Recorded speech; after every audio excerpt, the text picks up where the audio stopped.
Good day everyone, I am Micaela Bahian from Beauty Method 2D. Now I am going to show you the knife skills and some cutting techniques. But before that, make sure you are wearing your PPEs or personal protective equipment. And those are the hair cap with a hairnet inside, your chef jacket, of course, a pants, your apron, and make sure you remove all your jewelries like earrings, necklaces, bracelet, and rings. And lastly, make sure you wash your hands properly. Now, let us start in the parts of the knife. Starting from the butt, this is the butt of the knife. And this is the handle of the knife. And the metal and the plastic right here is the bolster. And this is the heel. And this is the spine of the knife. And the sharp part of the knife is the edge. This is the tip of the knife, and lastly, the point of the knife. Now, I am going to show you how to handle the knife properly. Are you one of those people who use the knife like this or like this? Well, it is the wrong way to hold a knife. I am going to show you how to properly hold the knife. Starting from the heel near the bolster. You are going to pinch the heel near the bolster using your index finger and forefinger, like this. This one. And the three fingers left are going to rub in the handle. You are going to hold the knife like this, pinching the heel near the bolster and wrapping the three fingers on the handle. And when you are cutting the knife, you are going to use the knuckles in cutting, like this.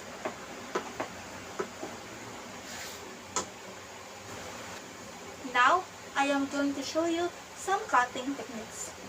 I have here potatoes. I am going to use this to show you some cutting techniques like baton, julienne, and cubes or dice. I am going to use peeler for peeling the skin of the potatoes. I already washed them before putting it in here.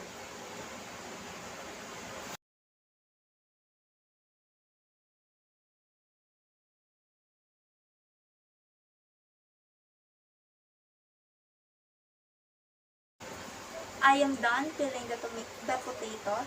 I have here a water to dip the potato in here so it will not turn black or brown. First I am going to show you the julienne cutting technique. The julienne is like a long thin matchstick. So in order to do that, you need to catch the edge and form a square or rectangle.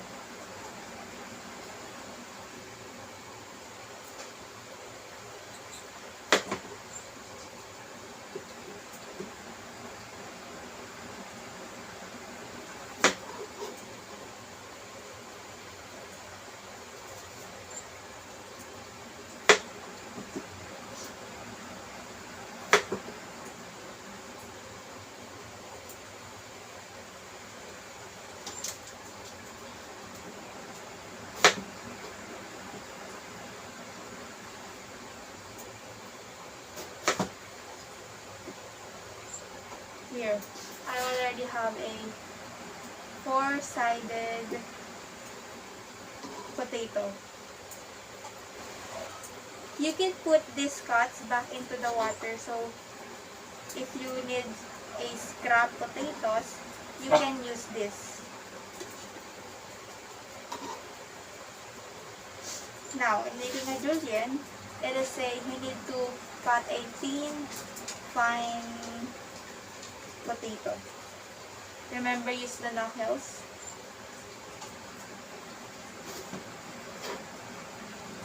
Like this.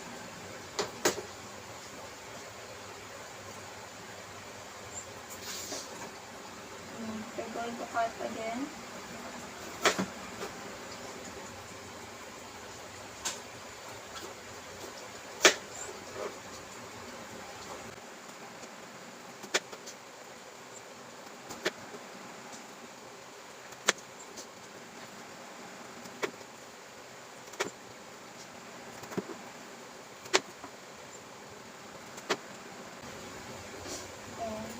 This. After you have this part, you're going to slice it lengthwise.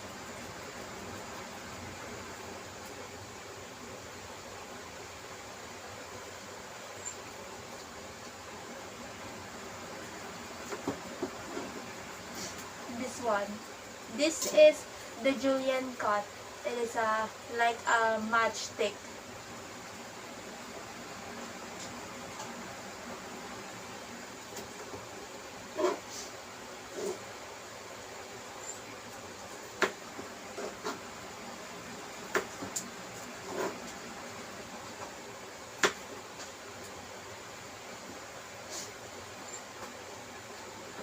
If you want to make this faster, you can put this on top and the other ones on top too, and cut it like a julienne style.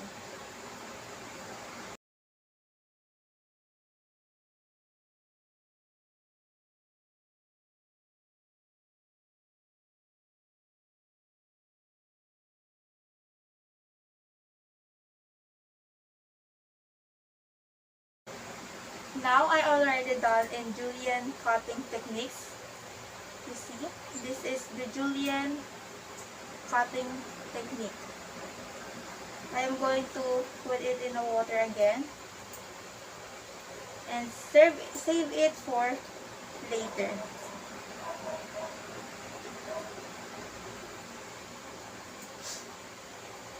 Next cutting technique.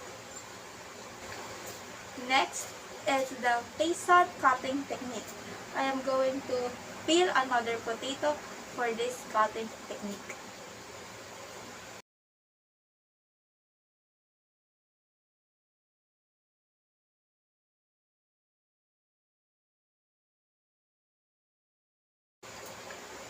Now I am done peeling the potato and I already submerged it into the water.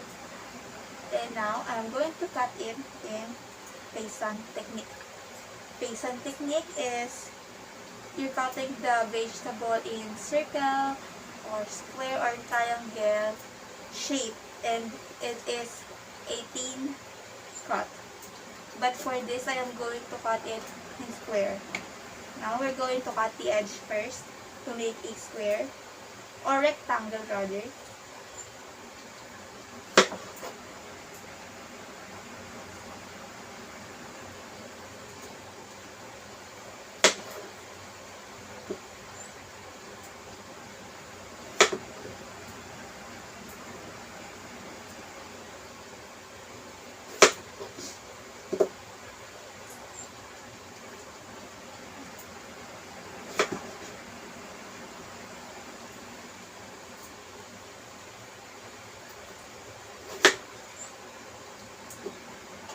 Now, these parts of the potatoes will go into the water again. I'm just going to fix my square.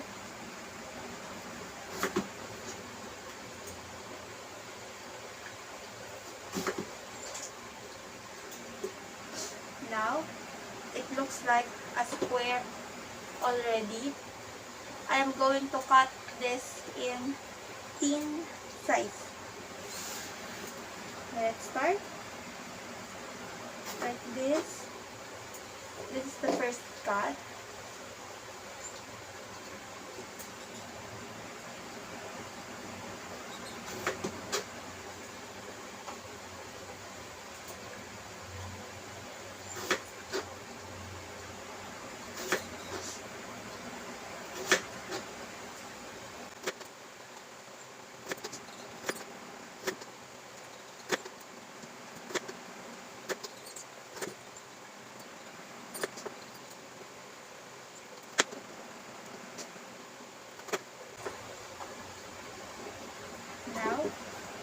the paysan cutting technique.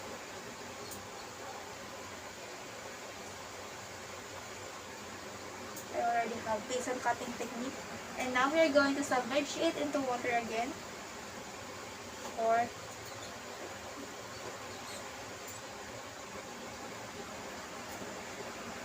make sure to submerge it into water if you are using a potato. Now, for the next cutting technique, it is called brunoise. I already peeled the potatoes and I already submerged it into the water. Now, we're going to cut the edges of the potato to make a brunoise.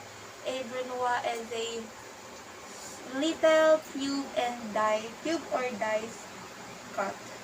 Now, cut the edge of the potato. Don't forget the right handling of the knife, okay?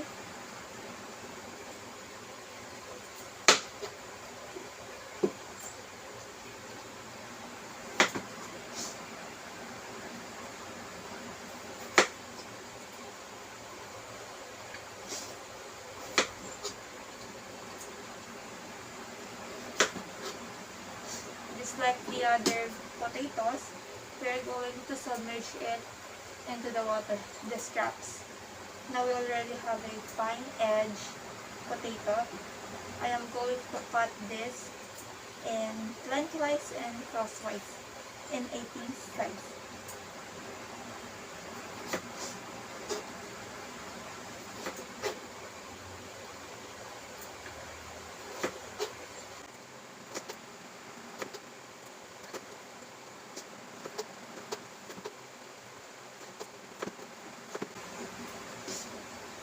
Now, let's cut it into lengthwise for smaller pieces. You see, it's like a julienne, but after we cut this in lengthwise, we're going to cut it again to make a small cube or dice.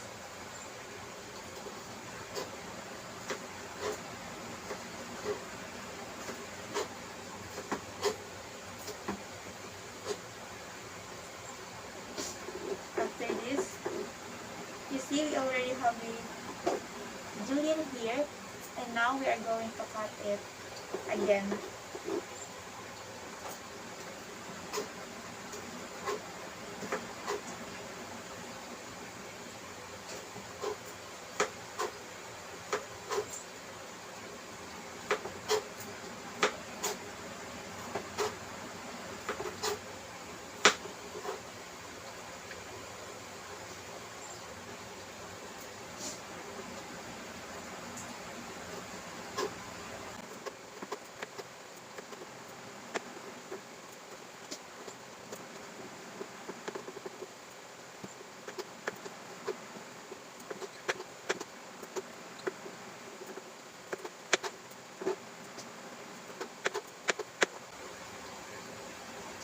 Now we already have a brunoise cut. Now I'm going to do this to other potatoes.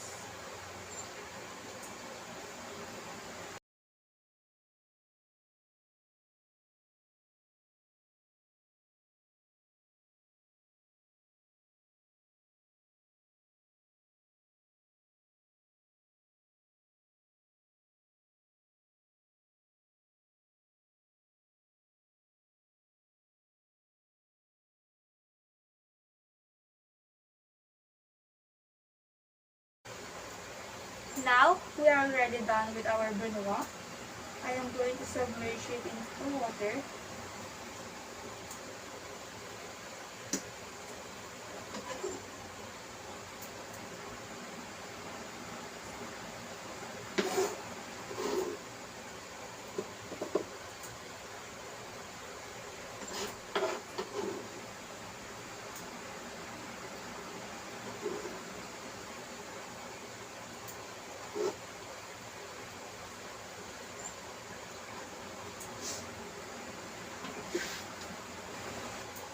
Now, I am going to show you the last 3 potatoes. I am going to show you how to make a large, medium, and small dice. But first, we are going to peel those 3 potatoes first.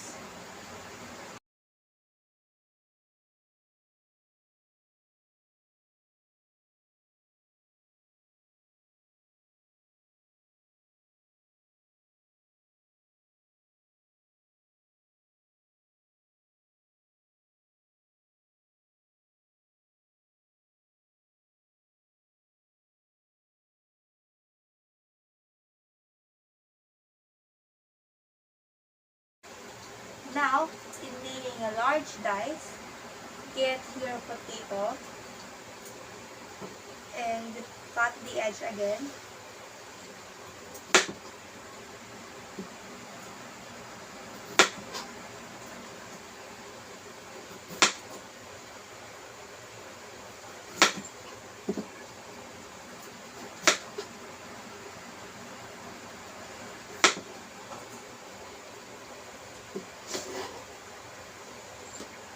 Submerge the scrap potato on the water. Let's fix the rectangle first. There.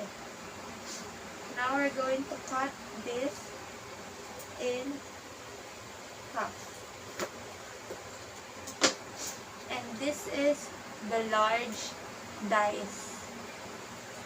Now we already have a large dice. Let's submerge it into the water. Now we're going to cut a medium dice like the other one. Cut the edge of the potatoes.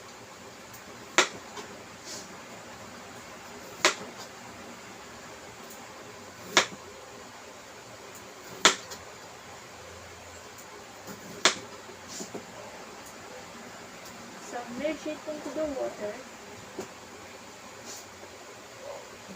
I'll just fix the square there and cut this in half.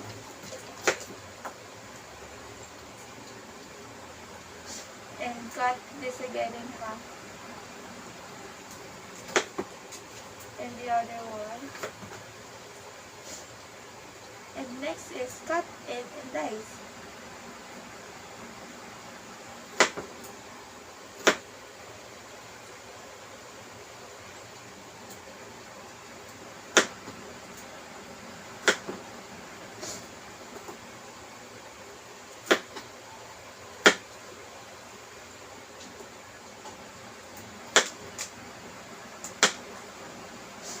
Now we got a medium dice technique. Submerge it into water again. And lastly, the small dice. Just like the first dice and the other cutting techniques too, we're going to cut this on the edge.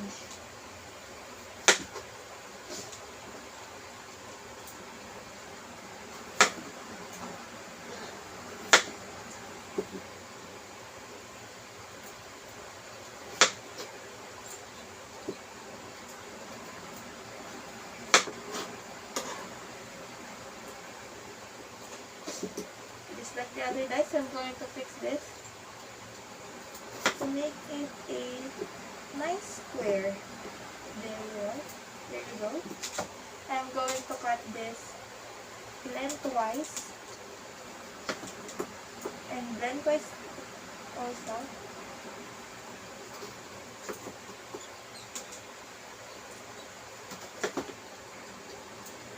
Now we already have a 4 and then cut this again.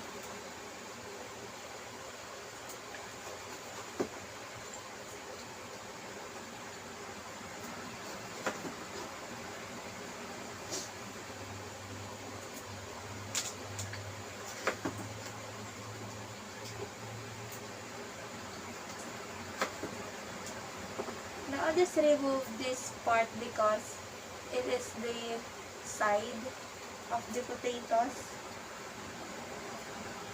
Now we're going to cut this in small dice.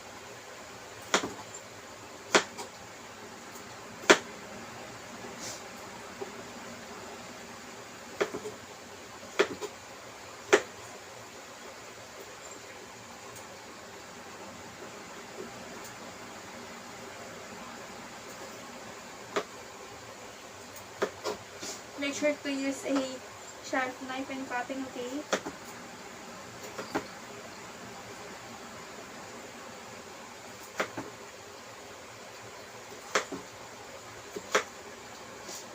Now we already have a small dice cut.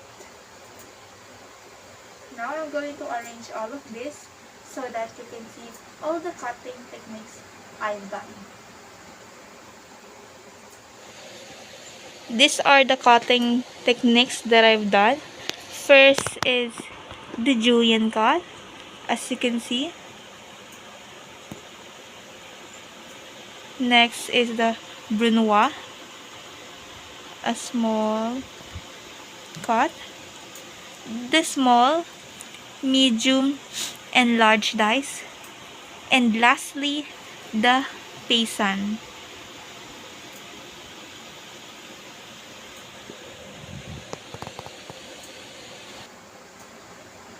That's the end of my video. I hope you learned something from me, from the parts of the knife to the cutting techniques. Again, I am Bahian from Beauty Vital 2B. Thank you for watching.